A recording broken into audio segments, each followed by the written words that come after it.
क्या आपने कभी सोचा है कि जीवन में इतनी प्रॉब्लम्स क्यों आती हैं? क्यों कभी-कभी लगता है कि सब कुछ बिखर रहा है? जॉब की टेंशन, रिलेशनशिप्स में प्रॉब्लम्स, हेल्थ की चिंता, फ्यूचर का डर। ऐसा लगता है जैसे हम एक ऐसी नाव में बैठे हैं जो बिना दिशा के बहती जा रही है। लेकिन क्या हो अगर कोई आपको बताए कि इस सब के पीछे एक सिंपल सी वजह है, और वो वजह यह है कि हमें जीने के लिए कोई क्लियर रूल्स नहीं मिले। हमें सिखाया गया कि क्या पढ़ना है, कैसे जॉब करनी है, लेकिन ये नहीं सिखाया गया कि जीवन कैसे जीना है। आज हम एक ऐसी किताब की बात करेंगे जो यही सिखाती है। इस किताब में 12 ऐसे रूल्स हैं जो आपके जीवन की दिशा बदल सकते हैं। ये नियम आसान लेकिन पावरफुल है। और सबसे महत्वपूर्ण बात, ये नियम किसी के पर्सनल ओपिनियन नहीं है। ये रूल्स हजारों सालों की ह्यूमन विजडम और मॉडर्न साइकोलॉजी दोनों पर आधारित हैं। आज की किताब का नाम है 12 रूल्स फॉर लाइफ और इसके लेखक हैं डॉक्टर जॉर्डन पीटरसन। नमस्कार दोस्तों, आपका स्वागत है सुनो बुक समरी में, जहां हम दुनिया की सबसे बेहतरीन किताबों की समरीज लेकर आते हैं, वो भी सिंपल हिंदी में, ताकि आप कम समय में ज्यादा सीख सकें और अपने जीवन को बेहतर बना सकें। तो आइए जानते हैं कि जॉर्डन पीटरसन कौन है और उनकी बात क्यों सुननी चाहिए। जॉर्डन पीटरसन कनाडा के एल्बर्टा के प्रॉन्सिप के एक छोटे से कस्बे में पले बढ़े। वहां सर्दियों में तापमान -40 डिग्री तक चला जाता था। इतनी कठिन जगह में बड़े होने की वजह से पीटरसन ने बचपन से ही जीवन की कड़वी सच्चाइयों को करीब से देखा। उनके कई बचपन के दोस्तों ने नशे की लत में अपना जीवन बर्बाद कर लिया। कुछ दोस्तों ने तो अपनी जान तक दे दी। इन दर्दनाक अनुभवों ने युवा पीटरसन के मन में कुछ गहरे सवाल पैदा किए। वो समझना चाहते थे कि आखिर कुछ लोग जीवन में आगे क्यों बढ़ते हैं, जबकि कुछ लोग पीछे क्यों रह जाते हैं। क्या कोई ऐसे सिद्धांत हैं जो किसी भी इंसान को बेहतर जीवन जीने में मदद कर सकते हैं? इन्हीं सवालों के जवाब खोजने के लिए पीटरसन ने साइकोलॉजी का गहरा अध्ययन किया। उन्होंने पहले हार्वर्ड यूनिवर्सिटी में प्रोफेसर के रूप में काम किया और बाद में यूनिवर्सिटी ऑफ टोरंटो में क्लिनिकल साइकोलॉजिस्ट बने। 30 सालों से भी ज्यादा समय में उन्होंने हजारों पेशेंट्स का इलाज किया और उनकी प्रॉब्लम्स को करीब से समझा। इस पूरे एक्सपीरियंस में पीटरसन ने एक इंपॉर्टेंट बात नोटिस की। उन्होंने पाया कि चाहे कोई अमीर हो या गरीब, पढ़ा लिखा हो या नहीं, हर इंसान कुछ कॉमन प्रॉब्लम से जूझ रहा है। हर कोई अपने जीवन का मतलब खोज रहा है। हर कोई दुखों से बचना चाहता है और हर कोई खुद को बेहतर बनाना चाहता है। लेकिन ज्यादातर लोगों को यह नहीं पता होता कि शुरुआत कहां से करें। कुछ साल पहले पीटरसन ने कोरा नाम की एक वेबसाइट पर लोगों के सवालों के जवाब देने शुरू किए। कोरा एक ऐसा प्लेटफॉर्म है जहां कोई भी कुछ भी पूछ सकता है और कोई भी जवाब दे सकता है। लोगों ने पीटरसन से पूछा कि डिप्रेशन से कैसे बाहर निकलें, रिलेशनशिप्स कैसे सुधारें, जीवन को मीनिंगफुल कैसे बनाएं। पीटरसन ने इन सवालों के डिटेल्ड और थॉटफुल जवाब दिए। उनके आंसर्स को लाखों लोगों ने पढ़ा और सराहा। इसी रिस्पॉन्स से प्रेरित होकर पीटरसन ने यह किताब लिखी, 12 नियम जीवन के लिए। इस किताब का सबटाइटल है एन एंटीडोट टू केओस, जिसका मतलब है अराजकता का इलाज। पीटरसन कहते हैं कि हमारे जीवन में हमेशा 2 चीजें काम करती हैं। पहली है ऑर्डर यानी व्यवस्था, जहां सब कुछ ठीक चल रहा है, सब कुछ सेफ है, सब कुछ प्रेडिक्टेबल है। दूसरी है केओस यानी अराजकता, जहां सब कुछ अनसर्टन है, जहां डर है, जहां कुछ भी हो सकता है। जीवन असल में इन दोनों के बीच बैलेंस बनाने का नाम है। बहुत ज्यादा ऑर्डर जीवन को बोरिंग बना देता है क्योंकि कोई चैलेंज नहीं रहता, और बहुत ज्यादा केओस जीवन को असहनीय बना देता है क्योंकि कोई स्टेबिलिटी नहीं रहती। पीटरसन के ये 12 रूल्स हमें यही सिखाते हैं कि इन दोनों के बीच कैसे संतुलन बनाया जाए। आज की इस वीडियो में हम पहले 6 रूल्स को डिटेल में समझेंगे और पार्ट 2 में बाकी के 6 रूल्स कवर करेंगे। तो चलिए शुरू करते हैं पहले रूल से, जो शायद इस पूरी किताब का सबसे फेमस और इंटरेस्टिंग रूल है। यह रूल है stand up straight with your shoulders back, यानी सीधे खड़े हों और अपने कंधे पीछे रखें। अब आप सोच रहे होंगे कि यह तो बहुत सिंपल सी बात है, इसमें क्या बड़ी विजडम है। लेकिन रुकिए, क्योंकि इस सिंपल से दिखने वाले रूल के पीछे 350 मिलियन साल पुराना साइंस छुपा है। इस रूल को समझने के लिए पीटरसन हमें समुद्र की गहराइयों में ले जाते हैं, जहां एक जीव रहता है जिसका नाम है लॉबस्टर, यानी झींगा मछली। ये लॉबस्टर इस धरती पर तब से मौजूद हैं जब डायनासोर्स भी नहीं आए थे, और इन करोड़ों सालों में इनका बेसिक बिहेवियर बिल्कुल नहीं बदला। लॉबस्टर समुद्र के तल पर रहते हैं और वहां स्पेस के लिए एक दूसरे से कंपीट करते हैं। जब दो लॉबस्टर्स आमने सामने आते हैं तो वो लड़ते हैं। ये लड़ाई बहुत इंटरेस्टिंग होती है। पहले दोनों एक दूसरे को डराने की कोशिश करते हैं। वो अपने पंजे फैलाते हैं, अपने आप को बड़ा दिखाने की कोशिश करते हैं और केमिकल्स रिलीज करते हैं। अगर इससे बात नहीं बनती तो फिर फिजिकल फाइट होती है, और इस फाइट में जो जीतता है उसके साथ कुछ रिमार्केबल होता है। उसके ब्रेन में सेरोटोनिन नाम का केमिकल बढ़ जाता है। ये सेरोटोनिन उसकी पूरी बॉडी लैंग्वेज बदल देता है। वो सीधा खड़ा होने लगता है, उसके पंजे फैल जाते हैं, वो कॉन्फिडेंट दिखने लगता है। और ये कॉन्फिडेंस सिर्फ दिखावा नहीं होता, ये रियल होता है, क्योंकि उसकी ब्रेन केमिस्ट्री ही बदल गई है। इसके विपरीत जो लॉबस्टर हारता है उसके साथ बिल्कुल उल्टा होता है। उसका सेरोटोनिन गिर जाता है और ऑक्टोपेमाइन नाम का दूसरा केमिकल बढ़ जाता है। इस केमिकल की वजह से वो सिकुड़ जाता है, झुक जाता है, छोटा दिखने लगता है। और सबसे बुरी बात यह है कि अब अगली लड़ाई में उसके हारने की संभावना और भी बढ़ जाती है, क्योंकि उसका ब्रेन अब उसे लूजर की तरह ट्रीट कर रहा है। अब यहां सबसे हैरान करने वाली बात आती है। वैज्ञानिकों ने पाया कि ठीक यही सिस्टम इंसानों में भी काम करता है। हमारे ब्रेन में भी सेरोटोनिन है, और यह हमारी बॉडी लैंग्वेज और कॉन्फिडेंस को उसी तरह कंट्रोल करता है जैसे लॉबस्टर्स में करता है। जब कोई इंसान सक्सेसफुल होता है, कुछ अचीव करता है, किसी कंपटीशन में जीतता है, तो उसका सेरोटोनिन बढ़ता है। इससे वो नेचुरली सीधा खड़ा होता है, उसके कंधे पीछे होते हैं, उसकी आंखों में कॉन्फिडेंस होता है, और लोग उसे रिस्पेक्ट देते हैं, उसकी बात सुनते हैं, उसे अपॉर्चुनिटीज मिलती हैं। इसके विपरीत जब कोई इंसान बार बार फेल होता है, रिजेक्ट होता है, हारता है, तो उसका सेरोटोनिन गिरता है। वो झुकने लगता है, ना उसके कंधे आगे आ जाते हैं, वो जमीन की तरफ देखने लगता है, और लोग उसे इग्नोर करते हैं, उसकी बात नहीं सुनते, उसे अपॉर्चुनिटीज नहीं मिलती। ये एक विशियस साइकिल बन जाता है। जो जीतता है वो और जीतता है, जो हारता है वो और हारता है। साइंटिस्ट इसे मैथ्यू इफेक्ट कहते हैं, जो बाइबल की एक लाइन से आया है कि जिसके पास है उसे और दिया जाएगा, और जिसके पास नहीं है उससे वो भी ले लिया जाएगा जो उसके पास है। लेकिन पीटरसन कहते हैं कि इस साइकिल को तोड़ा जा सकता है, और इसे तोड़ने का सबसे सिंपल तरीका है अपनी बॉडी लैंग्वेज बदलना। जी हां, ये उल्टा भी काम करता है। अगर आप जानबूझकर सीधे खड़े हों, अपने कंधे पीछे करें, अपनी छाती बाहर निकालें और आंखों में आंखें डालकर बात करें, तो आपके ब्रेन में सेरोटोनिन बढ़ने लगता है। आपका ब्रेन सोचता है कि शायद आप जीत गए हैं, शायद आप सक्सेसफुल हैं, और वो अकॉर्डिंगली केमिकल्स रिलीज करता है। ये कोई मोटिवेशनल बात नहीं है, ये प्योर साइंस है। हार्वर्ड की एक रिसर्चर एमी कडी ने इस पर रिसर्च की है। उन्होंने पाया कि सिर्फ 2 मिनट तक पावर पोज में खड़े रहने से टेस्टोस्टेरोन बढ़ता है और कॉर्टिसोल यानी स्ट्रेस हार्मोन कम होता है। पीटरसन कहते हैं कि जब आप सीधे खड़े होते हैं तो आप दुनिया को एक मैसेज दे रहे होते हैं। वो मैसेज ये है कि मैं यहां हूं, मैं केपेबल हूं, मैं चैलेंज लेने को तैयार हूं। और दुनिया इस मैसेज को समझती है और अकॉर्डिंगली आपके साथ व्यवहार करती है। इसका मतलब ये नहीं है कि आप अकड़ कर चलें या एरोगेंट बने। इसका मतलब है कि आप अपनी प्रेजेंस को ओन करें। आप ये एक्सेप्ट करें कि आप इस दुनिया में स्पेस लेने के हकदार हैं। आप ये माने कि आपकी बात सुनी जानी चाहिए। सोचिए उन लोगों के बारे में जो हमेशा झुके रहते हैं। वो दुनिया को क्या मैसेज दे रहे हैं? वो कह रहे हैं कि मुझे इग्नोर करो, मैं इंपॉर्टेंट नहीं हूं, मेरी बात मत सुनो। और दुनिया एग्जैक्टली वही करती है। अब सोचिए, अगर आप किसी इंटरव्यू में जा रहे हैं, एक कैंडिडेट झुककर आता है, नीचे देखता है, धीरे से बोलता है। दूसरा कैंडिडेट सीधा आता है, आंखों में आंखें डालकर हैंडशेक करता है, कॉन्फिडेंट आवाज में बात करता है। दोनों की क्वालिफिकेशन सेम है। आपको क्या लगता है किसे जॉब मिलेगी? ये अनफेयर लग सकता है, लेकिन ये सच्चाई है। और इस रियलिटी को समझना जरूरी है, क्योंकि तभी हम इसे अपने फेवर में यूज कर सकते हैं। पीटरसन एक और गहरी बात कहते हैं। वो कहते हैं कि जब आप सीधे खड़े होते हैं तो आप सिर्फ फिजिकली ही नहीं बल्कि मेंटली भी दुनिया का सामना करने को तैयार होते हैं। आप ये कह रहे होते हैं कि हाँ, जीवन कठिन है, चैलेंजेस हैं, प्रॉब्लम्स हैं, लेकिन मैं इनका सामना करूंगा, मैं भागूंगा नहीं। ये एक तरह का कमिटमेंट है जो आप खुद से करते हैं। और जब आप ये कमिटमेंट करते हैं तो कुछ मैजिकल होता है। आपके अंदर एक स्ट्रेंथ आती है जो पहले नहीं थी।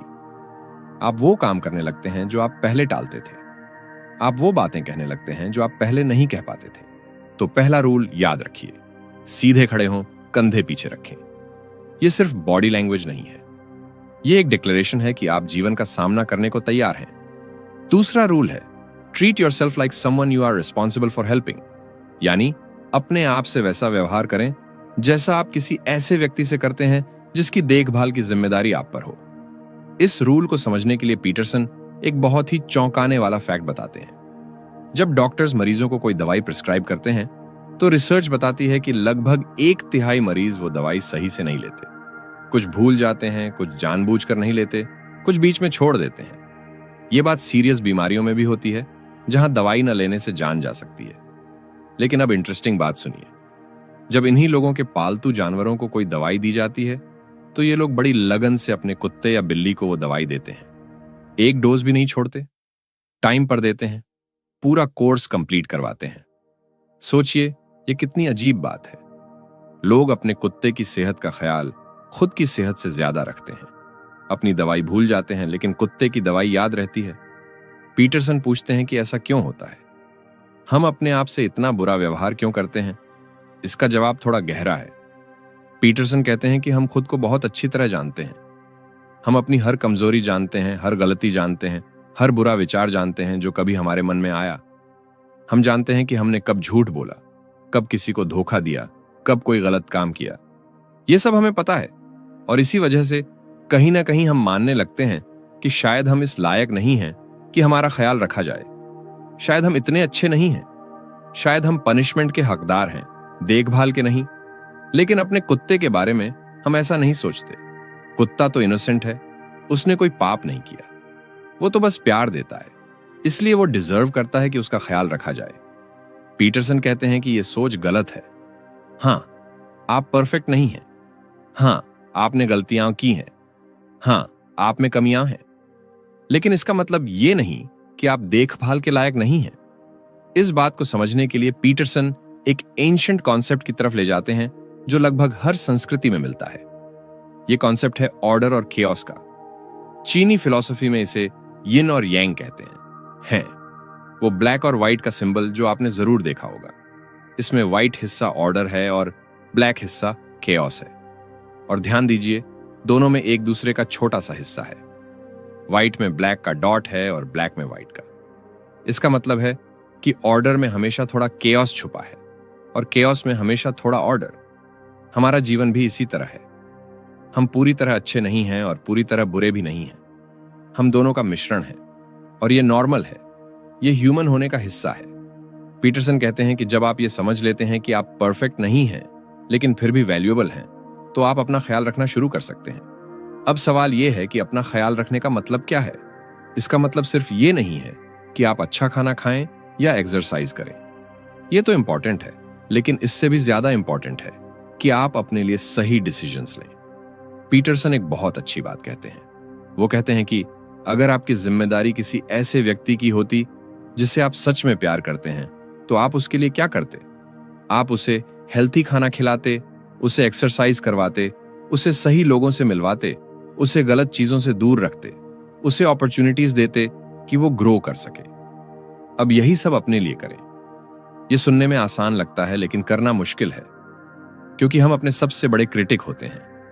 हम खुद को माफ नहीं कर पाते। हम सोचते हैं कि हम डिजर्व नहीं करते। पीटरसन कहते हैं कि यह सोच बदलनी होगी। इसका मतलब यह नहीं कि आप अपनी गलतियों को इग्नोर करें। इसका मतलब है कि आप अपनी गलतियों को एक्सेप्ट करें, उनसे सीखें और फिर आगे बढ़ें। खुद को पनिश करते रहना किसी काम का नहीं है। सोचिए, अगर आपका कोई अच्छा दोस्त है और वो कोई गलती करता है, आप उसे क्या कहेंगे? क्या आप उसे रोज उसकी गलती याद दिलाएंगे? क्या आप उसे बार बार कहेंगे कि तुम बेकार हो? नहीं। आप उसे कहेंगे कि हां, गलती हुई, ठीक है, अब आगे देखो, सुधार करो। यही बात अपने आप से भी कहें। पीटरसन एक और इंपॉर्टेंट पॉइंट बताते हैं। वो कहते हैं कि अपना ख्याल रखना सिर्फ आपके लिए नहीं है, ये उन सबके लिए भी है जो आप पर डिपेंड करते हैं। आपके परिवार के लिए, आपके दोस्तों के लिए, आपके कॉलीग्स के लिए। अगर आप खुद को निग्लेक्ट करते हैं, अपनी हेल्थ खराब करते हैं, अपने आप को तोड़ते हैं, तो इसका असर सिर्फ आप पर नहीं पड़ता। इसका असर उन सब पर पड़ता है जो आपसे जुड़े हैं। एक पिता जो अपनी हेल्थ का ख्याल नहीं रखता, वो अपने बच्चों को भी अफेक्ट करता है। एक एम्प्लॉय जो खुद को बर्न आउट कर लेता है, वो अपनी पूरी टीम को अफेक्ट करता है। इसलिए अपना ख्याल रखना कोई सेल्फिश बात नहीं है, ये एक जिम्मेदारी है। पीटरसन कहते हैं कि आप इस दुनिया में एक इंपॉर्टेंट किरदार हैं। आपकी एक भूमिका है और उस भूमिका को निभाने के लिए आपका हेल्थी और स्ट्रांग होना जरूरी है। फिजिकली भी और मेंटली भी। तो आज से ये कमिटमेंट करें कि आप अपने आप से वैसा व्यवहार करेंगे जैसा आप किसी प्रिय व्यक्ति से करते हैं। अपने आप को वो दवाई दें जो जरूरी है, अपने आप को वो आराम दें जो जरूरी है, अपने आप को वो मौके दें जो आपको ग्रो करने में मदद करें, क्योंकि आप डिजर्व करते हैं। भले ही आपका मन ये मानने को तैयार ना हो, लेकिन सच यही है कि आप डिजर्व करते हैं। तीसरा रूल है, make friends with people who want the best for you, यानी ऐसे लोगों से दोस्ती करें जो सच में आपका भला चाहते हो। इस रूल को समझाने के लिए पीटरसन अपने बचपन की एक दर्दनाक कहानी सुनाते हैं। पीटरसन जिस छोटे से कस्बे में पले बढ़े उसका नाम था फेयरव्यू। ये कनाडा के एल्बर्टा प्रोविंस में एक ठंडी और सुनसान जगह थी। वहां करने को कुछ खास नहीं था। सर्दियां लंबी और कड़ाके की होती थीं। ऐसी जगहों पर अक्सर युवाओं के पास डायरेक्शन नहीं होती और वो गलत रास्ते पर चले जाते हैं। पीटरसन के एक करीबी दोस्त थे जिनका नाम था क्रिस। क्रिस बहुत टैलेंटेड था। वो इंटेलिजेंट था, क्रिएटिव था, अच्छा इंसान था। लेकिन धीरे धीरे क्रिस गलत लोगों की संगत में पड़ गया। उसने ड्रग्स लेना शुरू किया, पहले थोड़ा फिर ज्यादा, और फिर वो पूरी तरह इसकी गिरफ्त में आ गया। पीटरसन ने कई बार क्रिस को समझाने की कोशिश की, उसे बाहर निकालने की कोशिश की, लेकिन क्रिस नहीं माना। वो उन्हीं लोगों के साथ रहा जो उसे नीचे खींच रहे थे। आखिर में क्रिस ने अपनी जान दे दी। ये कहानी पीटरसन के दिल में हमेशा के लिए बस गई, और इसी अनुभव से उन्होंने ये रूल सीखा कि आप किन लोगों के साथ समय बिताते हैं, ये बहुत मायने रखता है। अब यहां एक कॉमन गलतफहमी है जिसे पीटरसन क्लियर करते हैं। बहुत से लोग सोचते हैं कि अगर हम किसी गलत रास्ते पर चल रहे व्यक्ति के साथ रहें तो हम उसे सुधार सकते हैं, हम उसे ऊपर उठा सकते हैं।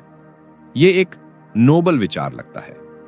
हम सोचते हैं कि हम उसके लिए अच्छे हैं, हमारी संगत से वो बदल जाएगा। लेकिन पीटरसन कहते हैं कि रियलिटी में ऐसा बहुत कम होता है।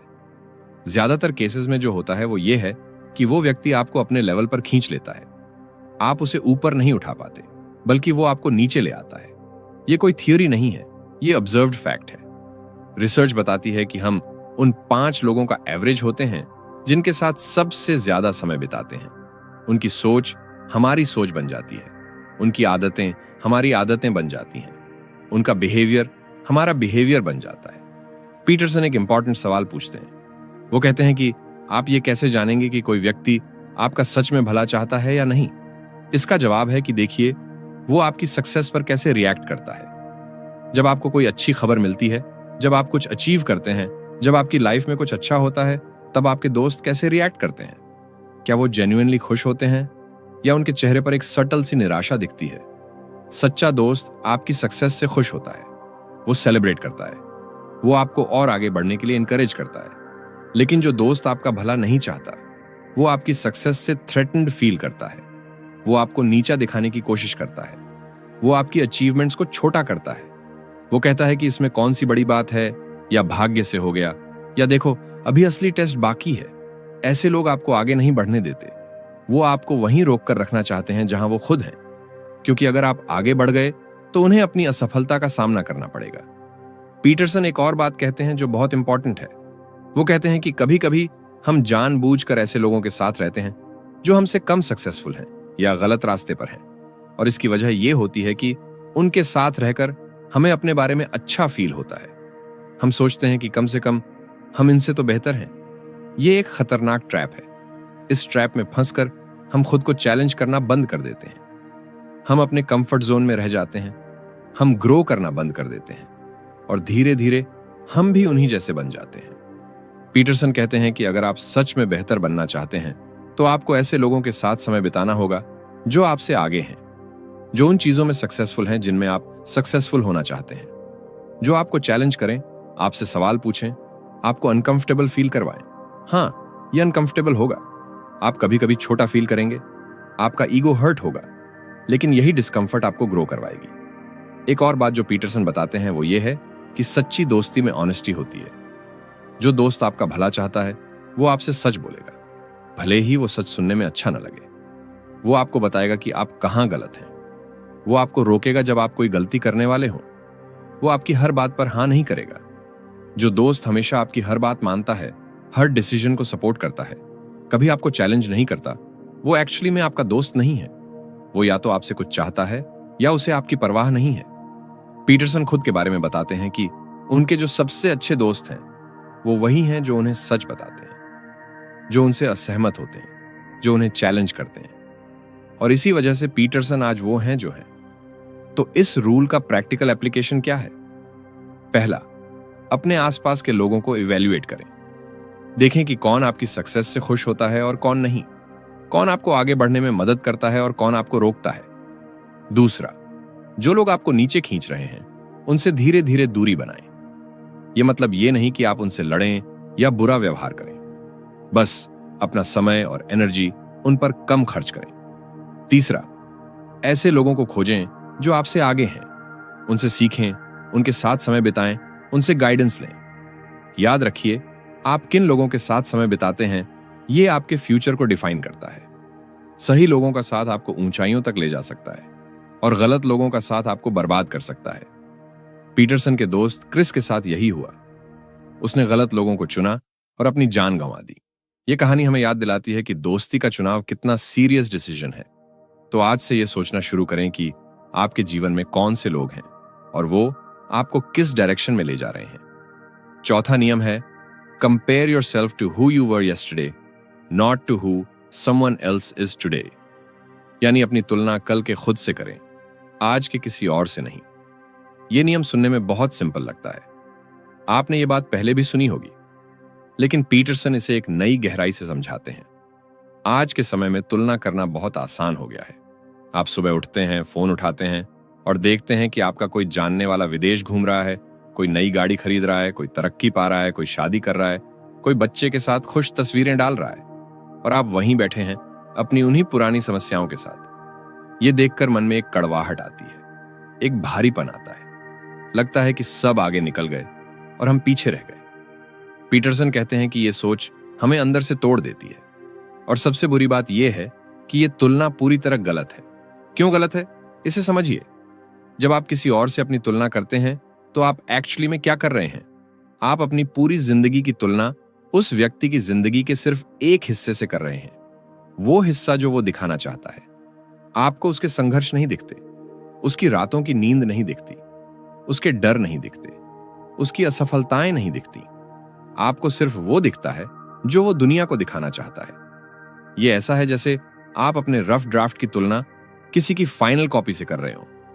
यह तुलना कभी सही नहीं हो सकती। पीटरसन एक और गहरी बात कहते हैं। वो कहते हैं कि दुनिया में अरबों लोग हैं और हर क्षेत्र में कोई ना कोई आपसे बेहतर होगा ही। अगर आप पैसे में तुलना करें तो कोई आपसे अमीर होगा। अगर सुंदरता में तुलना करें तो कोई आपसे सुंदर होगा। अगर बुद्धि में तुलना करें तो कोई आपसे तेज होगा। इस खेल में आप कभी नहीं जीत सकते। हमेशा कोई ना कोई आपसे आगे मिल जाएगा। तो फिर क्या करें? पीटरसन कहते हैं कि तुलना करना पूरी तरह बंद मत करो। तुलना इंसान की फितरत है और इससे हमें अपनी स्थिति का अंदाजा लगता है। लेकिन तुलना सही व्यक्ति से करो, और वो सही व्यक्ति हैं कल के आप। सोचिए कि कल आप कहां थे और आज कहां हैं। पिछले महीने आप क्या जानते थे और आज क्या जानते हैं। पिछले साल आपकी क्या क्षमताएं थीं और आज क्या हैं। अगर आज के आप कल के आपसे थोड़ा भी बेहतर हैं तो आप सही दिशा में हैं। पीटरसन एक बहुत अच्छा गणित समझाते हैं। वो कहते हैं कि अगर आप हर दिन सिर्फ 1% बेहतर होते हैं तो एक साल में आप 37 गुना बेहतर हो जाएंगे। ये कंपाउंड इफेक्ट की ताकत है। 1% कुछ नहीं लगता। आज कुछ नया सीखा, कल थोड़ी अच्छी आदत डाली, परसों कोई गलती सुधारी। ये छोटे छोटे कदम हैं, लेकिन इन्हीं छोटे कदमों से बड़ा सफर तय होता है। पीटरसन कहते हैं कि हमारे अंदर एक आलोचक बैठा है जो हमेशा हमें नीचा दिखाता है। यह आलोचक कहता है कि तुम कुछ नहीं कर सकते, तुम औरों से पीछे हो, तुम्हारी कोई औकात नहीं है। इस आलोचक से लड़ने का तरीका यह नहीं है कि आप उसे चुप कराने की कोशिश करें। तरीका यह है कि आप उससे बातचीत करें। पीटरसन कहते हैं कि अपने आप से पूछो कि आज मैं क्या छोटा सा काम कर सकता हूं जो मुझे कल से बेहतर बनाए।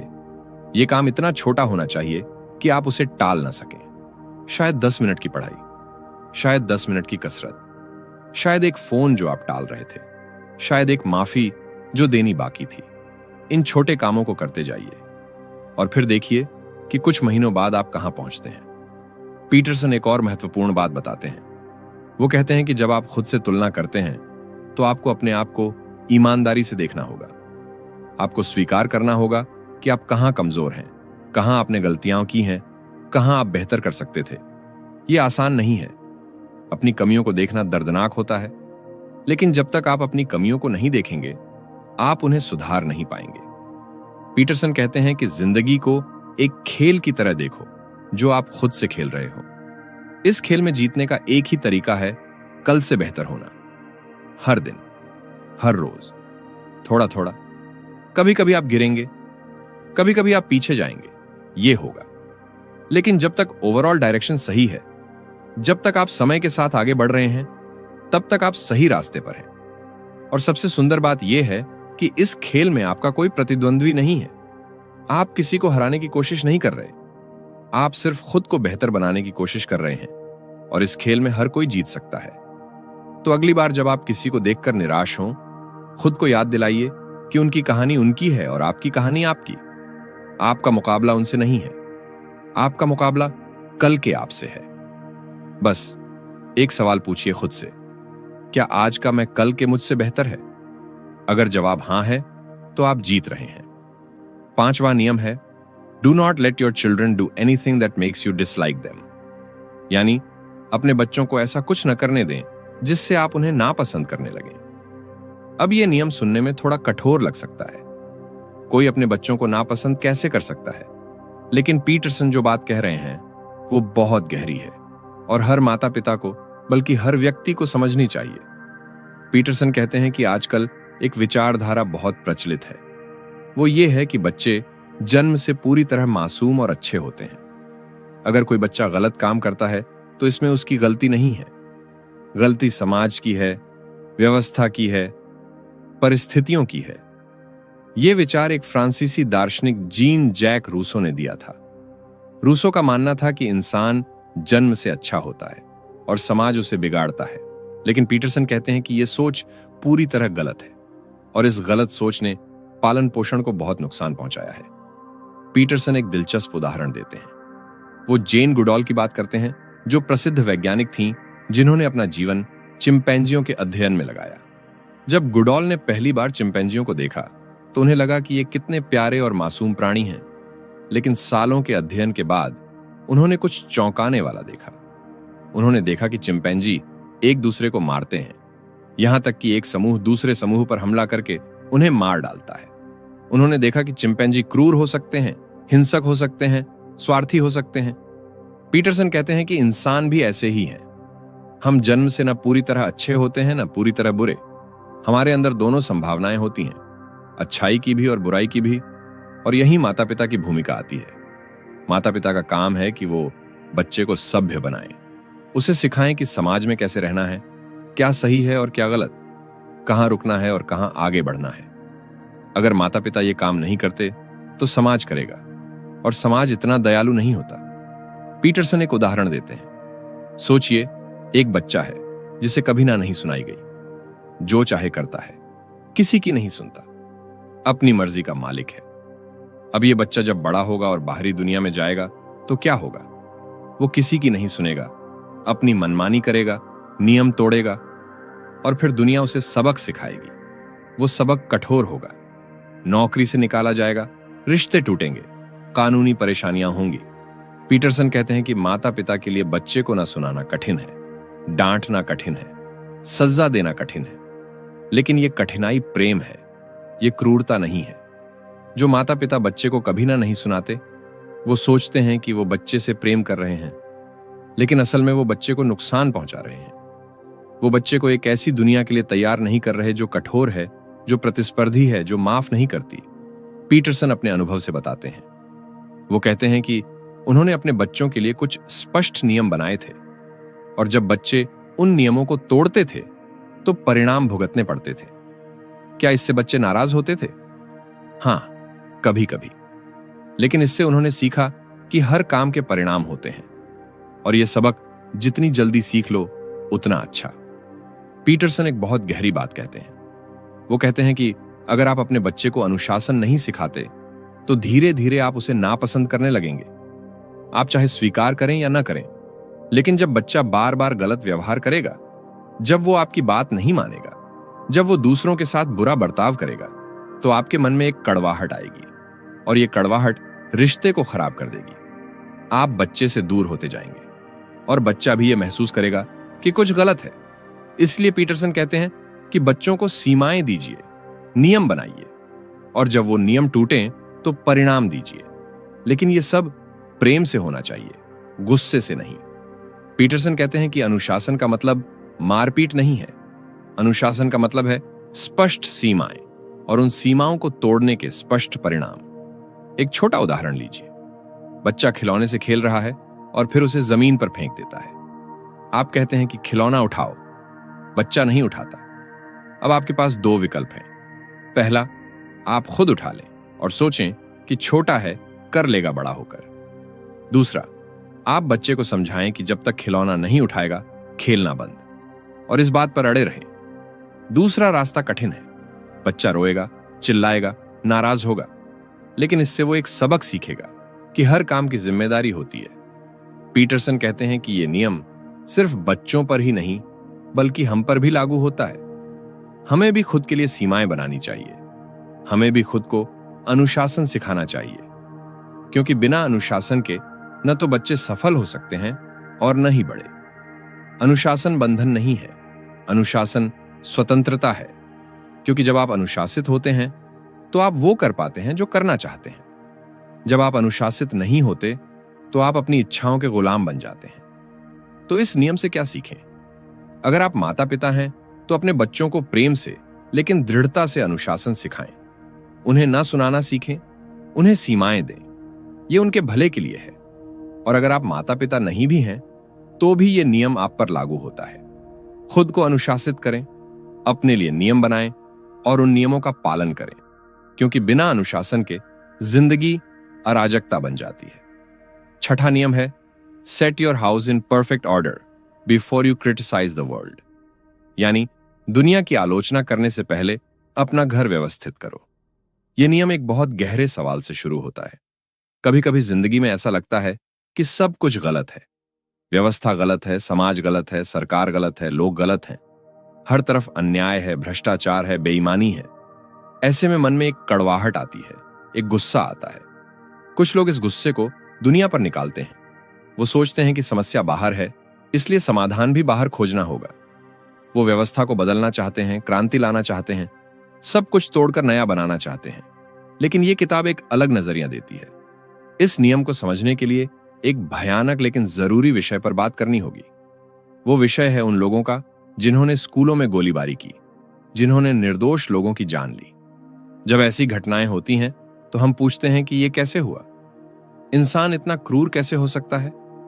इन अपराधियों के मन को समझने की कोशिश की गई। उनकी डायरियां पढ़ी गईं, उनके लेख पढ़े गए और एक चौंकाने वाली बात सामने आई। इनमें से कई लोगों ने लिखा था कि उन्हें लगता था कि इस दुनिया का अस्तित्व ही गलत है।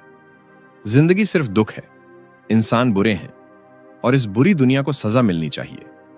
यह एक अंधेरी सोच है, लेकिन इस सोच को समझना जरूरी है ताकि हम इससे बच सकें। इस किताब में एक बहुत महत्वपूर्ण प्रश्न उठाया गया है। जब जिंदगी कठिन हो, जब दुख हो, जब अन्याय हो, तो हमारे पास दो रास्ते हैं। पहला रास्ता है कि हम दुनिया को दोष दें, कहें कि सब कुछ गलत है, व्यवस्था गलत है, भगवान गलत है और इसलिए हमें भी गलत होने का अधिकार है। दूसरा रास्ता है कि हम अपने आप से पूछें कि क्या मैंने वो सब किया है जो मुझे करना चाहिए था? क्या मेरे जीवन में ऐसा कुछ है जो मैं सुधार सकता हूं? दूसरा रास्ता कठिन है, लेकिन यही सही रास्ता है। यहां एक महान लेखक अलेक्जेंडर सोल्जेनित्सिन का उदाहरण बहुत प्रेरणादायक है। सोल्जेनित्सिन एक रूसी लेखक थे जिन्हें सोवियत सरकार ने बिना किसी वाजिब कारण के जेल में डाल दिया। वो साइबेरिया के भयानक श्रम शिविरों में रहे, जहां लाखों लोग मारे गए। अगर किसी को दुनिया से शिकायत करने का अधिकार था तो वो सोल्जेनित्सिन थे। उनके साथ जो हुआ वो पूरी तरह अन्यायपूर्ण था। लेकिन सोल्जेनित्सिन ने क्या किया? उन्होंने उस नर्क जैसी जगह में बैठकर अपने जीवन पर विचार किया। उन्होंने अपने आप से पूछा कि क्या मैंने कभी झूठ बोला? क्या मैंने कभी किसी के साथ अन्याय किया? क्या मैंने कभी वो नहीं किया जो मुझे करना चाहिए था? और उन्हें जवाब मिला, हां, उन्होंने भी गलतियां की थीं। उन्होंने भी कभी सच नहीं बोला था जब बोलना चाहिए था। उन्होंने भी कभी आंखें बंद की थीं जब खोलनी चाहिए थी। इस आत्मचिंतन ने सोल्जेनित्सिन को बदल दिया। उन्होंने तय किया कि अब वो हमेशा सच बोलेंगे, चाहे कुछ भी हो जाए। और इसी संकल्प ने उन्हें दुनिया के महानतम लेखकों में से एक बनाया। सोल्जेनित्सिन की एक पंक्ति बहुत प्रसिद्ध है। उन्होंने लिखा कि अच्छाई और बुराई के बीच की रेखा हर इंसान के हृदय से होकर गुजरती है। इसका मतलब यह है कि बुराई सिर्फ बाहर नहीं है, बुराई हमारे अंदर भी है। और जब तक हम अपने अंदर की बुराई से नहीं लड़ते, हमें बाहर की बुराई से लड़ने का कोई अधिकार नहीं। अब इस नियम का व्यावहारिक अर्थ क्या है? इसका अर्थ है कि दुनिया को बदलने की कोशिश करने से पहले अपने आप को बदलो। अपना कमरा साफ करो, अपनी जिम्मेदारियां पूरी करो, अपने रिश्ते ठीक करो, अपने वादे निभाओ। यह सुनने में छोटा लगता है, कमरा साफ करने से दुनिया कैसे बदलेगी? लेकिन सोचिए गहराई से, अगर आप अपना कमरा व्यवस्थित नहीं रख सकते तो आप किसी बड़ी चीज को कैसे व्यवस्थित करेंगे? अगर आप अपने छोटे से जीवन को नहीं संभाल सकते तो आप समाज को कैसे संभालेंगे? यह नियम कहता है कि शुरुआत छोटी करो, अपने कमरे से शुरू करो, फिर अपने घर को ठीक करो, फिर अपने परिवार को, फिर अपने काम को, और धीरे धीरे आपका प्रभाव बढ़ता जाएगा। एक और महत्वपूर्ण बात, जब आप अपना जीवन व्यवस्थित करते हैं तो आपको एक अजीब अनुभव होता है। आप पाते हैं कि जो दुनिया पहले इतनी बुरी लगती थी वो अब उतनी बुरी नहीं लगती। क्यों? क्योंकि बहुत बार हम दुनिया को दोष देते हैं अपनी असफलताओं के लिए। हम कहते हैं कि व्यवस्था गलत है, इसलिए मैं आगे नहीं बढ़ पा रहा। लेकिन जब हम खुद को सुधारते हैं तो हमें दिखता है कि समस्या इतनी बाहर नहीं थी जितनी हमने सोची थी। इसका मतलब ये नहीं कि दुनिया में कोई समस्या नहीं है। समस्याएं हैं, अन्याय है, गलत चीजें हैं, लेकिन उनसे लड़ने का सही तरीका यह है कि पहले खुद को मजबूत बनाओ, पहले अपनी नैतिक स्थिति ऊंची करो, फिर बाहर देखो। एक व्यक्ति जो खुद अव्यवस्थित है, खुद झूठ बोलता है, खुद अपनी जिम्मेदारियों से भागता है, वो दुनिया को क्या सुधारेगा? उसकी आलोचना में कोई वजन नहीं होता। लेकिन एक व्यक्ति जो खुद ईमानदार है, अनुशासित है, अपनी जिम्मेदारियां निभाता है, जब वो बोलता है तो लोग सुनते हैं, उसके शब्दों में ताकत होती है। तो इस नियम का सार ये है, दुनिया में बहुत कुछ गलत है, लेकिन उसे ठीक करने की यात्रा अपने आप से शुरू होती है। अपना घर व्यवस्थित करो, अपना जीवन संभालो, और फिर देखो कि आप दुनिया के लिए क्या कर सकते हो। दोस्तों, ये था छठा नियम, और इसी के साथ इस वीडियो का पहला पार्ट समाप्त होता है। इस भाग में हमने 6 महत्वपूर्ण नियम सीखे। सीधे खड़े हों और आत्मविश्वास रखें। अपना ख्याल उसी तरह रखें जैसे किसी प्रिय का रखते हैं। सही लोगों की संगत चुनें। अपनी तुलना कल के खुद से करें। अपने बच्चों को अनुशासन सिखाएं और दुनिया बदलने से पहले खुद को बदलें।